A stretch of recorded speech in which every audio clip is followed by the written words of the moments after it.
Good afternoon, ladies and gentlemen. If I could get your attention, I tell you what, you can continue to eat and drink. I have two teenage boys, and I'm used to people eating and not looking at me when I talk, so just go right ahead. I've got no problem with that. Before I continue, I'd like to mention that Council Member of the City of Houston, Brenda Stardig, joined us. Brenda's over here somewhere. Welcome. There we go. Well, my name is Rich Kruger. I'm a member of the Partnerships Board and Executive Committee, and equally important, a proud resident of Houston. For the second year running, I have the pleasure of introducing Dr. Stephen Klineberg, and Dr. Klineberg will share with us the results of the most recent Houston area survey, and this is the latest in a 30-year journey recording who we are and the opinions we hold about ourselves, our city, and our future.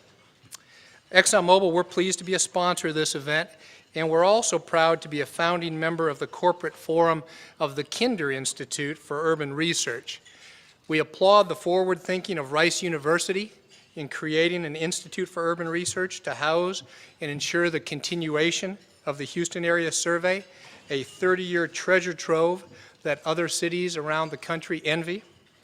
And all of us here and people throughout the region are particularly indebted to the leadership and vision of Nancy and Rich Kinder, indebted for their gift.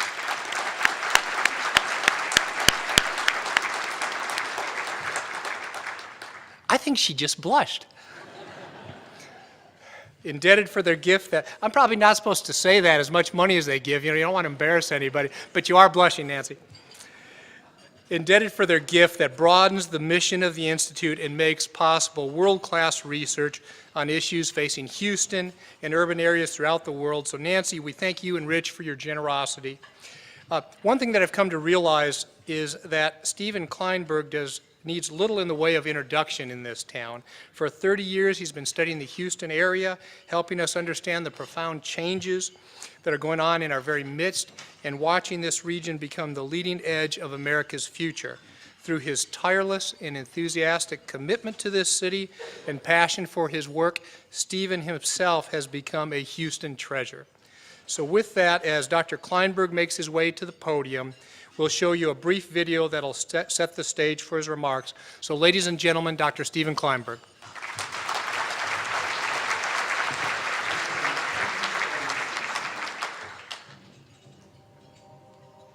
Houston is where America will be by 2040.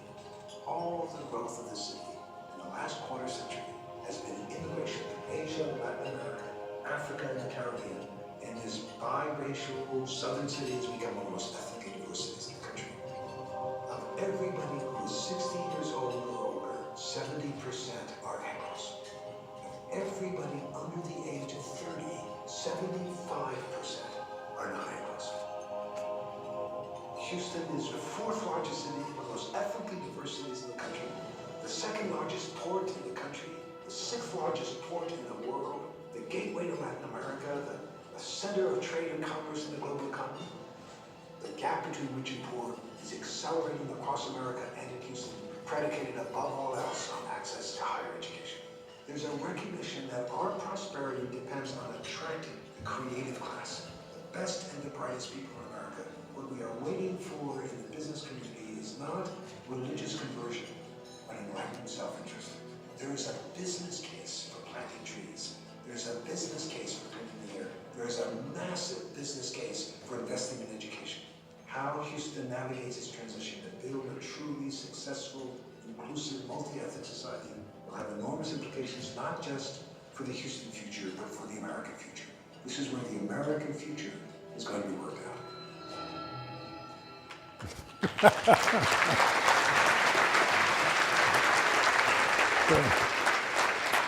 Maybe I should just leave now. Thank you all so much for being here. It has been such a privilege for us to be able to track this city through 30 years of remarkable change, and I really do think that this is where the American future in fundamental respects is going to be worked out, and where the strength of this city is going to be manifested in how we deal with these tremendous challenges that the city faces. Let me, as quickly as I can, summarize what we think we've learned from these 30 years especially the 30th year, the new data that has just come in several themes. Let's see. Well, the central theme is Houston, of course, was riding the oil boom to continued prosperity. 1982, we did our first survey. 2 months later, the oil boom collapsed. Houston went into major recession and then recovered into a restructured economy and a demographic revolution. And my sense is that we are only beginning now to fully come to grips with what does that mean? What does that restructured economy and that demographic revolution truly mean for us as we go forward? And these are the transformations occurring across all of America, nowhere more clearly seen than in Houston. Here's one measure of those years, right? How would you rate job opportunities? Collapse of the oil boom, recovery, stay alive till 85 was the expression, then major downturn. And by 1987, 1 out of every 7 jobs that had been in Houston in 1982 disappeared. The worst regional recession of any part of the country at any time since World War II, in a city that had known nothing but economic boom from its beginnings until the fateful date of May 1982, when the world that Houston inhabited changed forever. And then recovery, and by 1990, Houston recovered the jobs lost in 82 and 87. Then a national recession, and then the longest peacetime economic expansion in American history, going up to 72 and 73%, saying job opportunities absolutely good, no different than the height of the boom back in 1982. Recovery into a new kind of economy, recession of 2000, jobless recovery that followed, then coming back up, and then the last 4 years, 60 down to just 38% last year, 38% this year. So one theme is the bleeding has stopped, but there's not yet a perception of a major sustained economic downturn coming. Here's a validity check. This is in the blue lines are the official unemployment rates in Harris County, Texas, in February of each of the years of the surveys. And the green lines are the percentage of our respondents each year who said job opportunities are only fair or poor. So it's a measure of the sort of wisdom of crowds. No one person knows what the unemployment rate. Take a sample of all of us. And outliers disappear, and it turns out to be a remarkably accurate picture of the actual realities that people are facing. And there were 2 fascinating exceptions. Between 1999 and between 2000 and 2001, the unemployment rate dropped to 4.1%. But the respondents were already increasing the numbers, saying job opportunities are only fair or poor. And then the curves came back together. And the other time was between 2007 and 2008, unemployment falling down, but numbers saying job opportunities are much to be desired, going back up. So that the public is a leading indicator of the basic economic transformations that are occurring. The curves have come back together. And as you can see, unemployment was at 4.3% in Harris County in 2008. It went to 6.6%, to 8.5%, and today is 8.4%.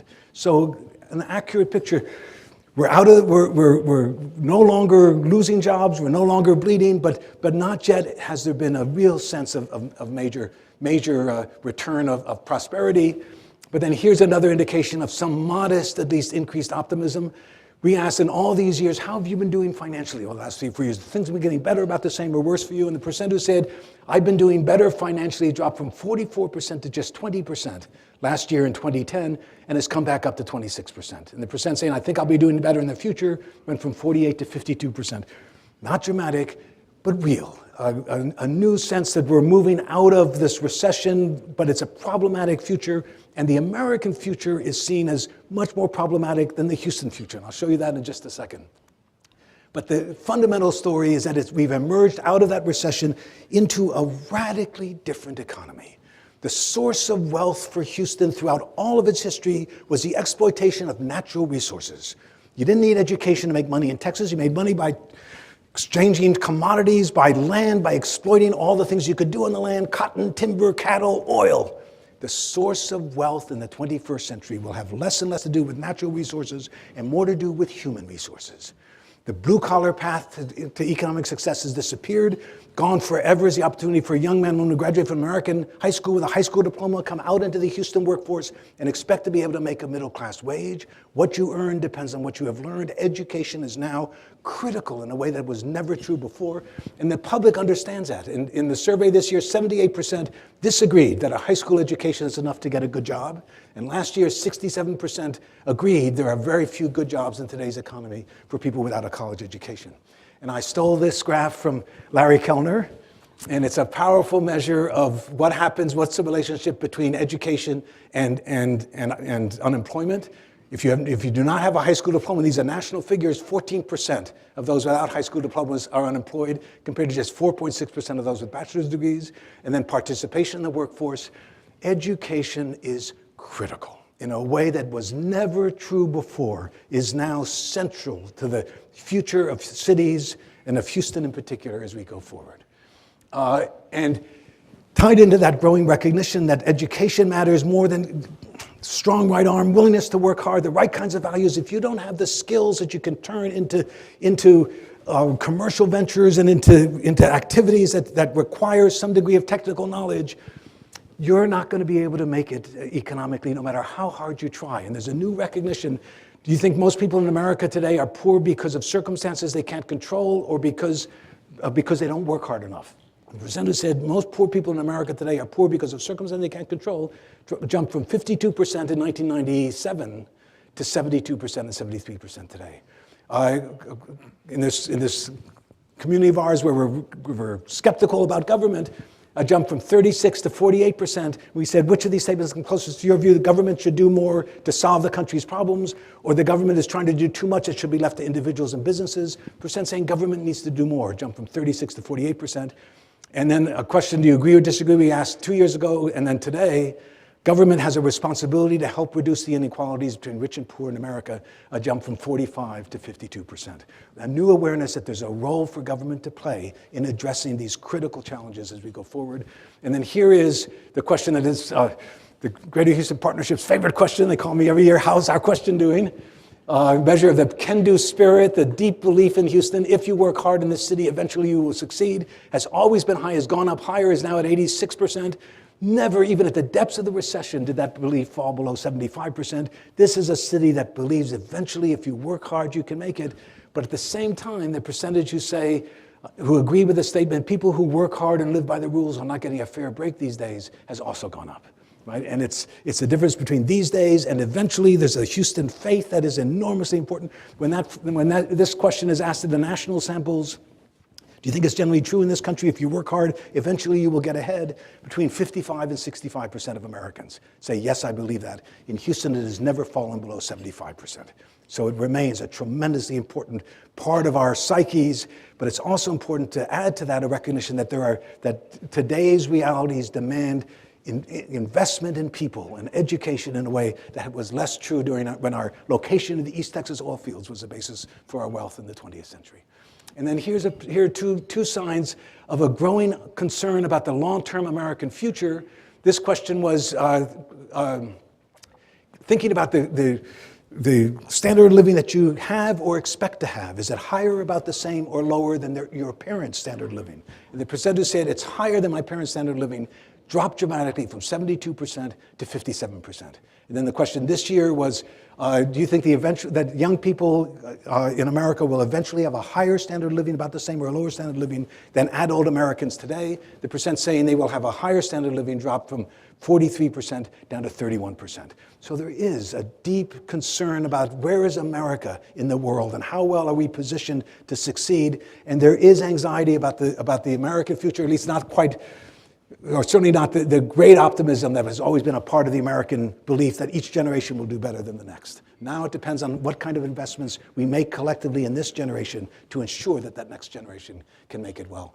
And one aspect of all of this, of course, is that if the source of wealth for Houston in the 21st century will have less and less to do with its location in the East Texas oil fields, what will it depend on? And of course, the partnership is right at the forefront of biotech, bio-nanotech, bio-nano-infotech, bio-nano-info-envirotech.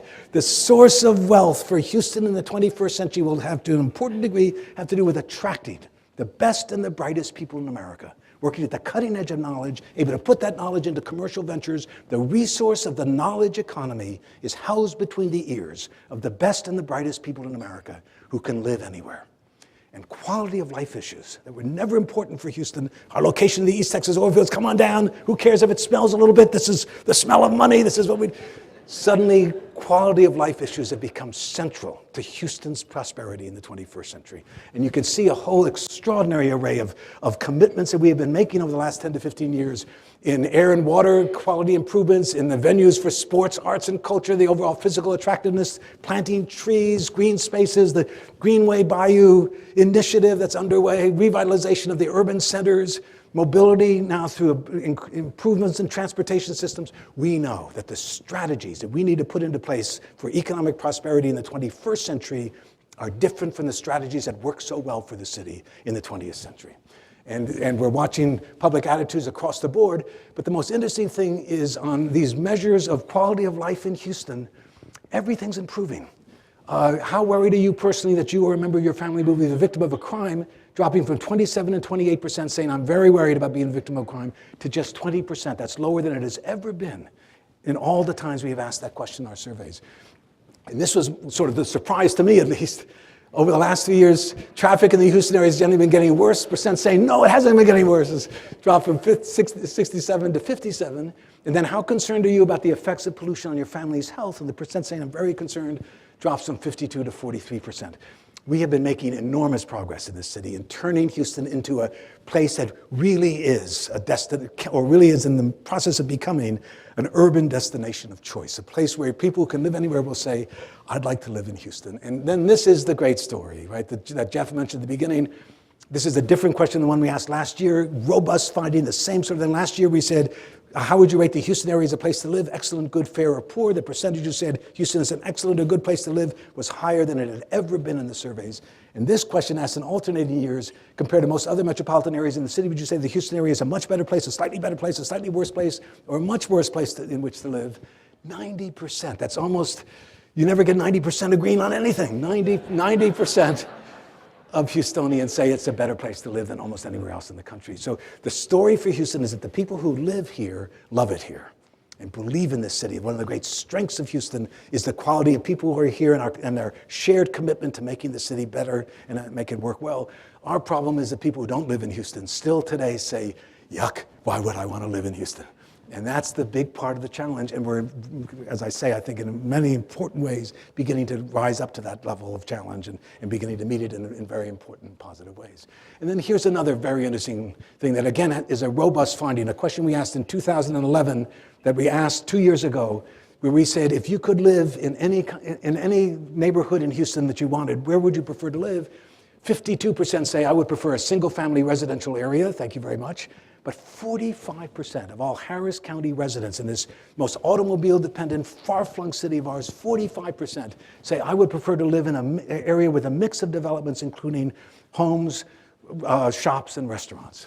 On a question last year, we said, if you could live in any kind of housing in Houston, what would you prefer? 57% said, I want a single-family house with a big yard, even if I need to drive everywhere I need to go. But 41% of us said, I would prefer to live in a more urbanized home within walking distance of shops and workplaces.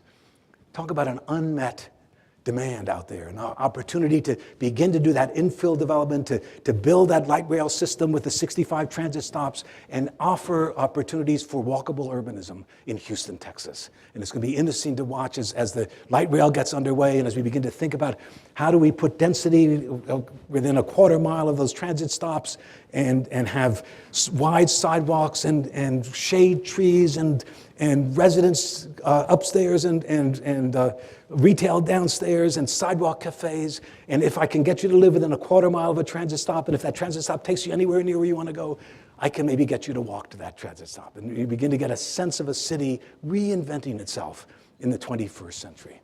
And here's a question, if another 1 million people move here, what's the best way to accommodate that growth?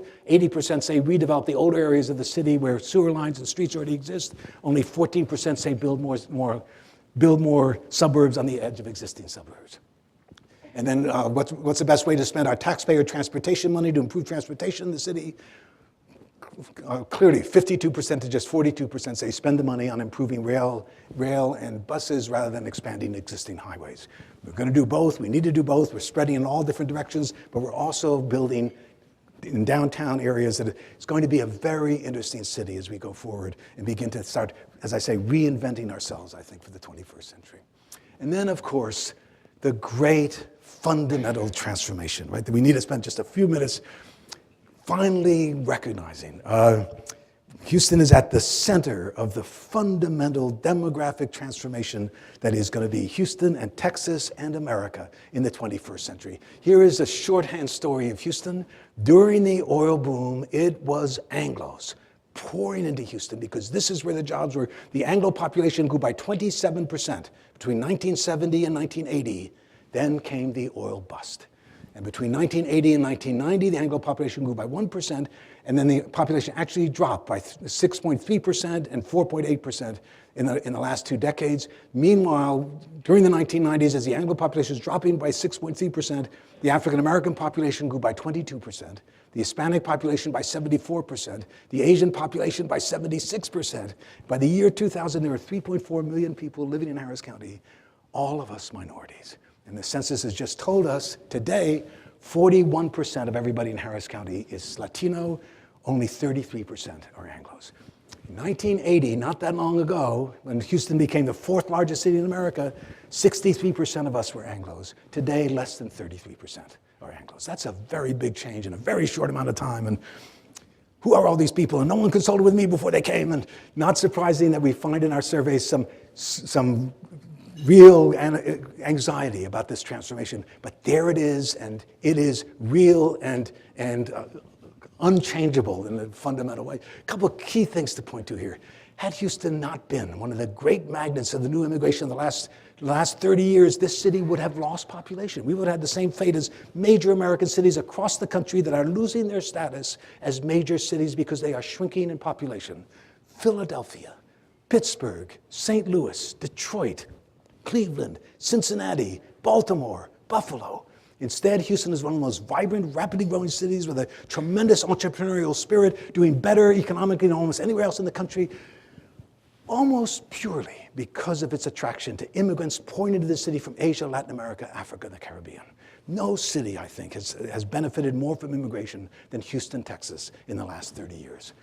Another thing I love about Houston is that we have a more even distribution among the 4 great communities of America than any of the other multi-ethnic melting pot cities. There are very few Asians in Miami. There are very few Hispanics in San Francisco. There are very few African Americans in Los Angeles. This is where the 4 communities meet in greater balance, greater equality, all of us minorities. All of us now called on to build something new under the sun, a truly successful, inclusive, multi-ethnic society that will be Houston and Texas and America in the 21st century. Here's what's happened to the 5 largest counties surrounding us. Every one of them has grown rapidly, although the largest county we have, of course, is Fort Bend County with 585,000. If I tried to put Harris County there with 4.2 million, you couldn't have seen the others, right? So it's a powerful reminder that still today, over 70% of everybody who lives in the 10-county area of the greater Houston metropolitan area, over 70% live in Harris County. But each of these counties has increased in Anglos. Fort Bend was 354,000 to 585,000. Montgomery County, Anglos have increased in every one of these, but non-Anglos have increased much faster. And so, for example, Montgomery County that was 81% Anglo in 2000 is now only 71% Anglo today, right? And Galveston County and Fort Bend County is particularly striking, I think. 19% Asian, 24% African American, 21% Latino, and I'm sorry, 24% Latino, 21% African American, and 36% Anglo. This demographic transformation is occurring everywhere. It is a part of the fundamental future of us and of America and in the 21st century. And all of our counties, even those that are predominantly Anglo, are less predominantly Anglo today than they were just 10 years ago. And then here's the other fundamental truth, right? We reach a random sample of Harris County residents across the board in Harris County aged 18 to 94. And of all the people we reach who are 65 years old or older, 69% are Anglos. Only 18% in that age group are African Americans, 11% Hispanics, 2% Asians. At each younger age group, especially after the baby boom, right here, born between 1946 and 1964, 76 million babies. Leading edge is 65, turning 65 this year. They are overwhelmingly Anglos because it was not until 1965 when for the first time in the 20th century, non-Europeans were allowed in any meaningful numbers to come to this country. So as you get younger ages across America, and particularly clearly in Houston, the percentage of Anglos plummets.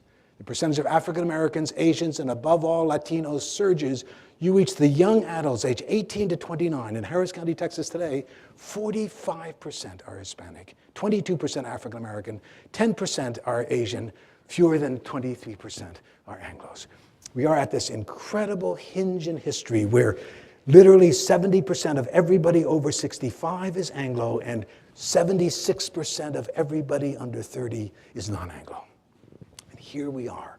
And it's a remarkable reality that says this is a done deal. Close the borders tomorrow, not another immigrant comes to these shores ever again. 60-year-old Anglos are not going to be making a whole lot more babies. I tell everybody, we'll do the best we can. You can go to the bank on this, right? Every business is going to figure out how to capitalize on the burgeoning diversity of Houston or find it harder to grow their business as the 21st century unfolds. Every institution in Houston was built by, for, and on behalf of Anglos, because that's who was here to build them. Everyone has to transform itself to become Houston's institution in the 21st century. This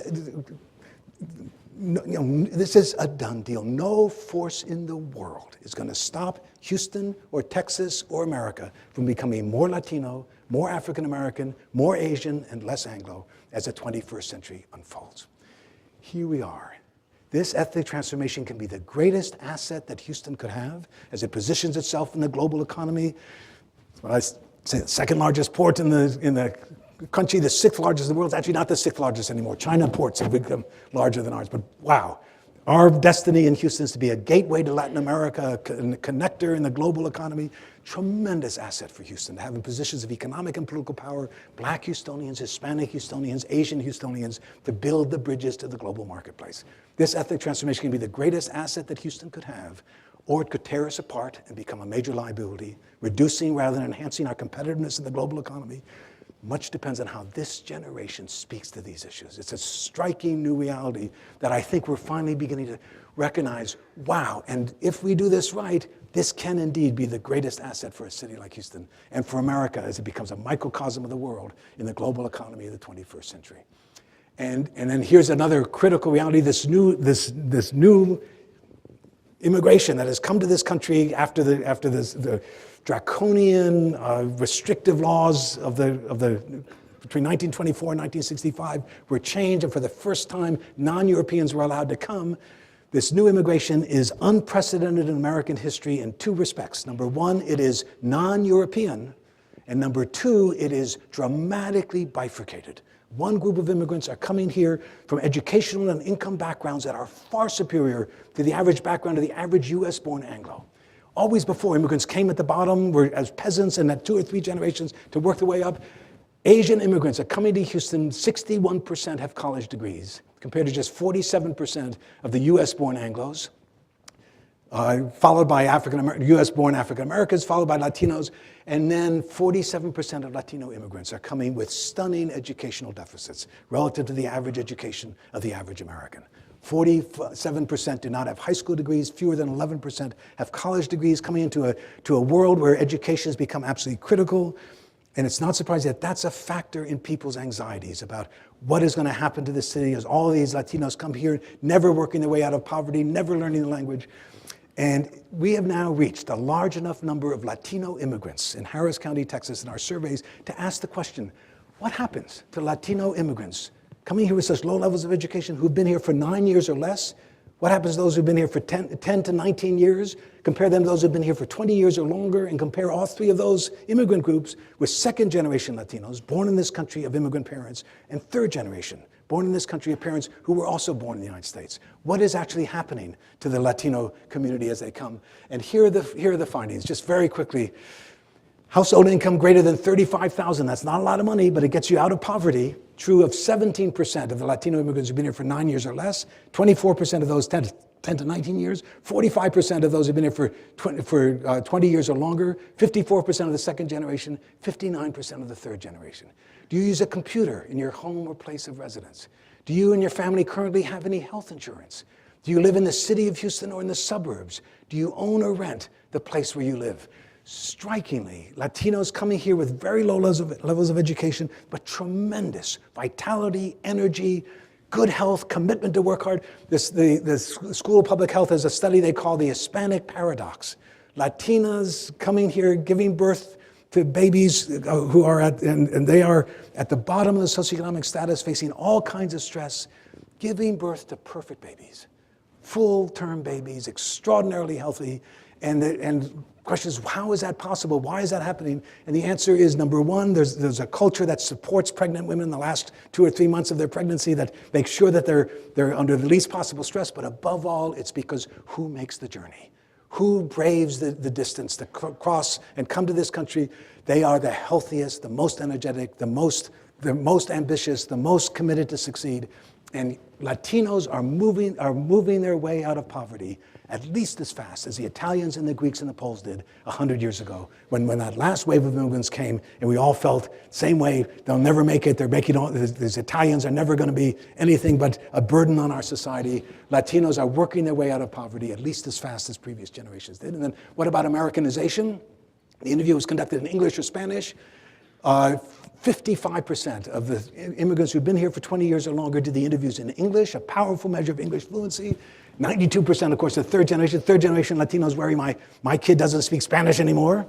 And when people say, darn it, how come these Latinos are not learning English? The answer is they are learning English. We don't see it because you've got new immigrants coming all the time. You follow immigrants over time. They are learning English as rapidly as they can. I tell people, everybody on this planet is learning English. There are more Chinese in China studying English than there are Americans in the United States studying English, right? It is the language of the global economy. And we Americans are the only actors in the global scene who speak only one language, who know only one culture. And that is not an advantage in the global economy. And I tell Anglos who ask that question, boy, we should be asking not how come they're not learning English. We should be asking how come my Anglo kid isn't learning Spanish as we move into this powerfully global world of the 21st century. And then do you think of yourself as primarily Latino or primarily American? Some say primarily Latino plummets the longer you're here. Two questions sort of get at American attitudes. Preschool children are likely to have problems later in life if both of their parents work. Disagreement with where that increases, agreement falls. A book that most people disapprove of should be kept out of the public libraries. This American belief in access to information, if I don't like it, has increased. And then the U.S. should admit more immigrants in the next 10 years as were admitted in the last 10. A nice little stepwise function here. The closer you are to your own immigration, the more you support more immigration. Third generation Latinos are not that different from Anglos in their overall attitudes toward immigration. Then think of your 3 closest friends in Houston. Tell us a bunch of questions about them, including, of course, what is their ethnicity. Percent who said all 3 of my closest friends are Latinos drops from 84% to less than half in the third generation. The American genius of taking people from all over the world and turning them into Americans is as powerful and effective today as it's ever been in American history. The fears that we have today about the Latino immigrants are precisely the fears we had about the Greeks, the Italians, and the Poles of 100 years ago. And those fears today are going to prove to be as bogus for us in the 21st century as the fears about the Italians and the Greeks and the Poles were in the 20th century. And then how are the attitudes and what's happening? And here, just a final set of questions. This is, how would you rate the relations among ethnic communities in Houston, excellent, good, fair, or poor?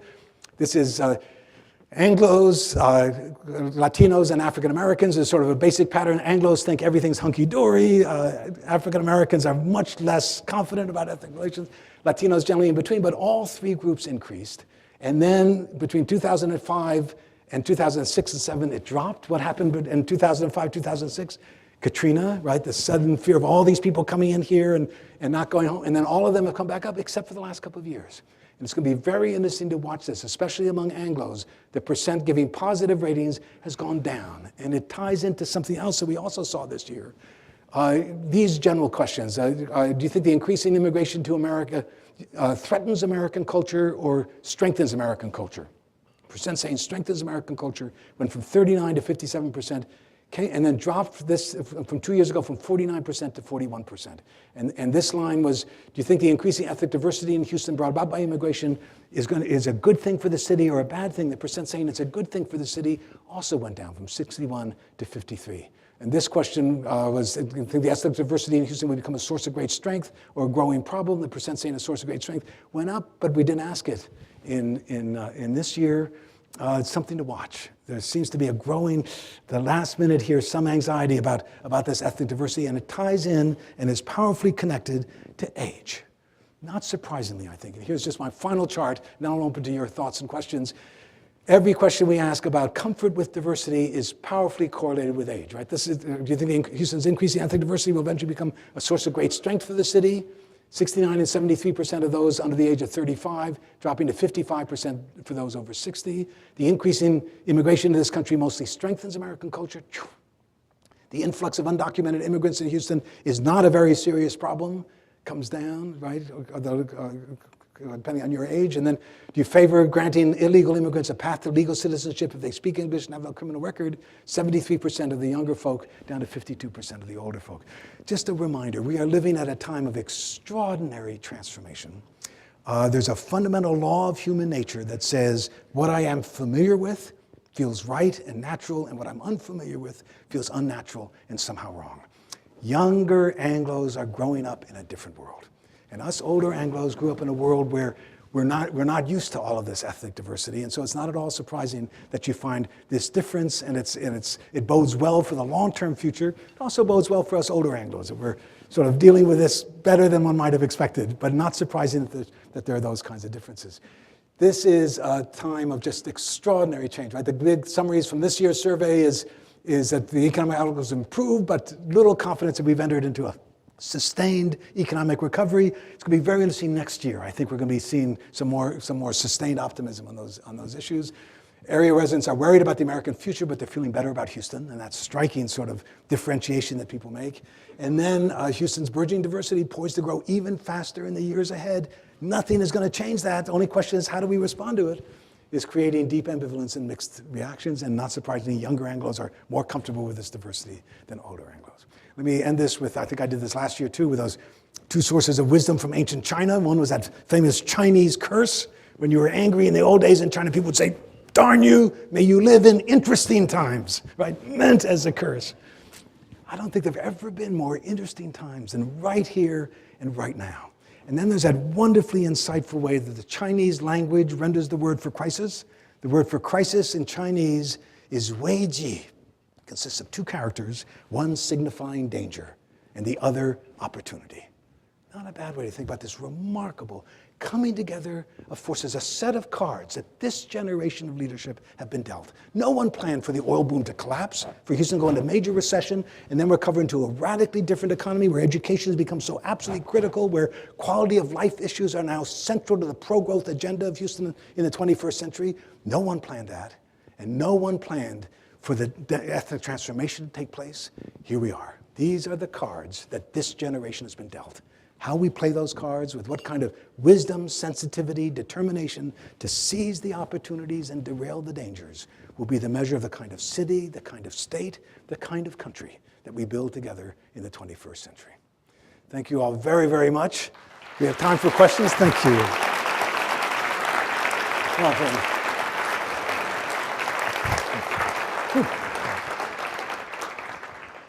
Thank you. Any thoughts, questions?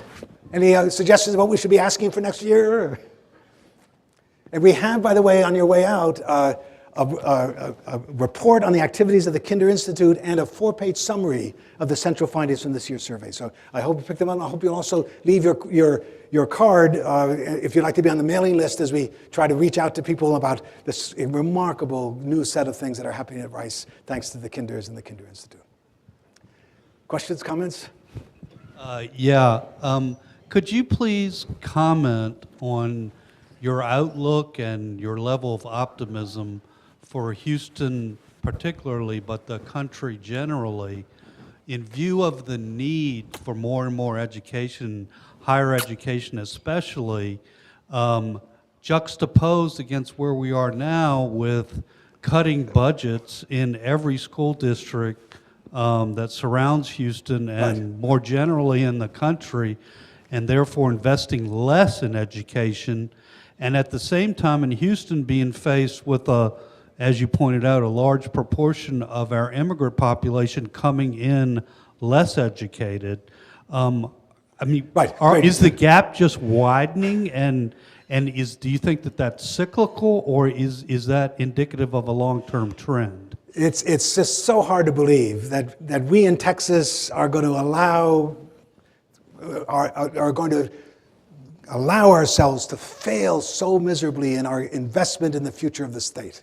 And so I have some confidence that this is a cyclical thing, and we'll begin to realize we've got to cut the budget, we've got to make sure we live within our means, but there are things to cut and things that you don't want to cut. But meanwhile, what I try to tell people is, let's stop looking to Austin, let's stop looking to Washington. We have incredible resources in Houston. Houston is ground zero for educational reform in this country. We have the largest Teach for America program of any state, of any city in the country. We have the Yes and KIPP schools and the Chimquaquins and the Provision and the Cristo Rey schools and the Harmony schools that are turning around these kids coming from the bottom of the socioeconomic status, closing the gap, going on to college. We can do this. We know how to do it. We've got the Apollo 20 program that is underway now at HISD. This is where we can really draw on our resources and ensure that we're investing in our kids for the future so they're ready to move into the positions of leadership in the 21st century. But stop looking to Austin and hold on there and see what we can do for ourselves and for our future. Yes, sir. Hey, Stephen. Good to see you. Thanks for all your good work. You bet, John. Good to see you. Just a quick question. You've shown clearly the whole demographic shift that's been taking place over the last few years. Do you feel, or is there anything that you have to indicate that the political and economic power core is remaining status quo, or is there a shift occurring in that area as well? Yeah, that's a great question. I mean, the demographics are, of course, counting everybody. So that counts non-citizens, that counts children. And so how many are actually of voting age and citizens, and then how many of them are registered to vote, and how many of those registered to vote actually go to the polls? All has a lot to do with the difference between what we measure, I tell people, which is public opinion and the privacy of people's homes. We ask them, how do you see the world, is different from politically effective opinion. Who votes, who controls the agenda, who gets the ears of the legislature, and so on. But there is an inevitability to this process, right? And so from that, every election that you and I are going to be witness to will have a higher percentage of Latino voting and a lower percentage of Anglo votings as we go forward. That psychology of inevitability is I think, very interesting. Psychologists study this. It says, once I know that something is going to happen that I cannot prevent, it's maybe not be something I would have chosen, but it is absolutely inevitable, and I know that, then it triggers in the human psyche a kind of, well, maybe it's not such a bad thing. Maybe I can make money off of this. Maybe I can make this work for all of us. And I think you're beginning to see some of that happening. And so the politicians are understanding there's a new world there that needs to be addressed. But it's going to be slower because of who votes and mobilization of voting. And I think what we saw in 2010 will be different when 2012 comes around. But there is this inevitability to the overall process that is, I think, just compelling and powerful. Okay, well, it's 1:30. Is there a last question? Thanks so much to all of you for being here. Thank you very, very much.